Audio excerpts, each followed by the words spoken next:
What's up, guys? Welcome back to the channel, and would you look what's back? The Camry Wagon. That's right, the 96 Camry Wagon that was gone for a couple of years off the channel, and surprisingly it is back in my possession. Don't worry about the squeaky door, I may or may not fix that later. However, we have a problem to address today, and that is, yep, that's not good. Spring's broken, basically exploded on the previous owner while they were driving to get brakes done. Actually, it was rear brakes. They ended up getting brakes done, and now it's on a spare because that's the only thing that fits in this wheel well, with it completely slammed to the ground because there's no spring. However, the day after I got this car, I kid you not, Maxpeedingrods sent me an email asking me if I would want to review their coilovers. So of course I said yes. So here's the box. I'm gonna do a little unboxing for you. When you open it up, this is what you get. Obviously, I already opened one because can't wait. So this is already out of the bag. This is what you get with the Maxpeedingrods Coilovers. These are the 24-way adjustable coilovers. So basically, the top hat swivels, you got adjustable dampening on the shock, you have adjustable spring rate, you have adjustable ride height, you have adjustable camber, you have adjustable everything. Literally whatever you can think of, it's adjustable, except for caster. Can't adjust caster, but you know, it's good. Stock caster on these is fine, don't even worry about it. So having said that, other than going over the car briefly to just basically update everyone that actually followed my older videos on this car, well, let's install some coilovers and get this thing back on the ground, because that's why it's on jack stands. It can't really sit on the ground by itself because it sits crooked, and obviously that's not great. It's not good for the sway bars. Sway bars stay bent at an angle for a lot, so it's not, you know, it's not good. So I left it on jack stands. Let's take a little tour, see what's new, see what's not, and then put some coilovers on. Starting from the front, it still has the OG fog lights that I installed like 5-6 years ago. So that's cool, and they still do work. It still has my headlights and the pre-facelift grille that I put in with the clear turn signals. That's awesome. So many of you guys have asked me where I can get, or where you can get these and where I got them. I genuinely think they're discontinued at this point. By the time I made this video, this headlight upgrade video, I couldn't even buy them from the source that I bought them from originally. I wish they fit a little bit better, you know.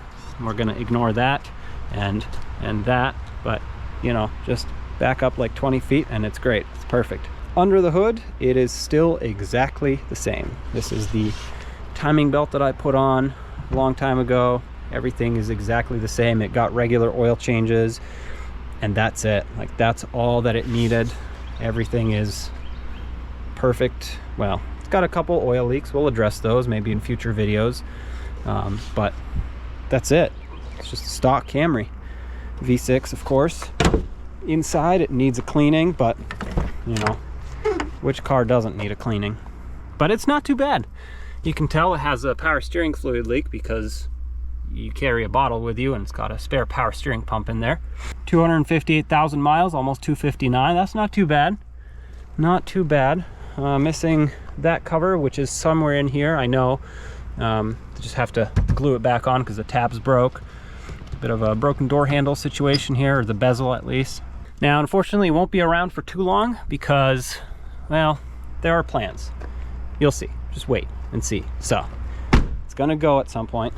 I'm not gonna keep it for a while, but while it's here, let's get some coilovers on it. Oh, by the way, this, if you followed me on Instagram, well, I don't know, not many people from the channel do, but that is a throttle body cutout, throttle body exhaust cutout that I built years ago. As you can see, the exhaust is not great. We'll just call it not great. Okay, needs redone, but it's here. So yeah, unfortunately I'm gonna have to delete this, like get rid of it, make a new exhaust, because this is not reusable at all. But other than the exhaust, the underbody's clean. Those are the control arms that I put in a bunch of years ago. Made a video on that. So that's pretty cool to see it again. Let's do a quick startup so we can see what it still sounds like. Well, I know because I trailered it here, but you don't know.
Well guys, it's been just over a year and I've put about 6,000 miles on this Camry, and it took me this long to make the video and, well, really finalize it because I wanted to give my true opinion on these. My first opinion is they are great for the price.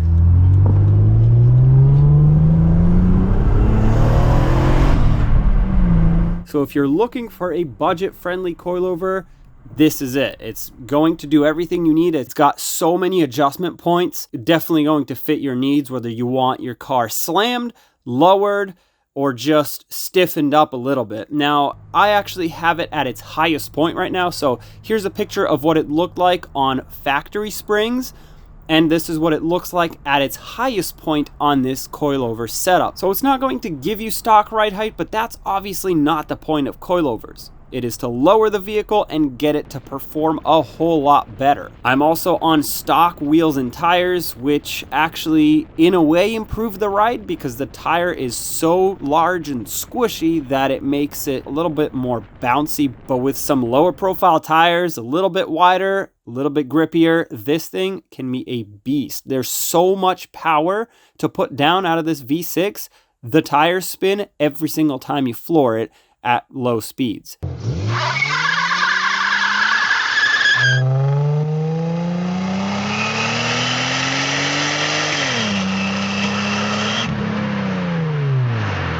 And honestly, having driven it in the winter and in the summer, they do get a little bit stiffer when it's cold outside. I'm not gonna lie, you feel the difference as opposed to a nice hot summer day. But I would definitely buy these with my own money if they didn't send them to me, especially now that I know what I know about them. I have these coilovers set to their softest point, I guess I could say. Now in the rear, they are truly at their softest point. They have a 24-way adjustable switch, I guess, or knob. And in the front, I actually put them about a third of the way up, so a little bit stiffer, but that's because the engine's in the front. And when I had them on the softest setting, they needed a little more stiffness to them in order to compensate for the heavier engine.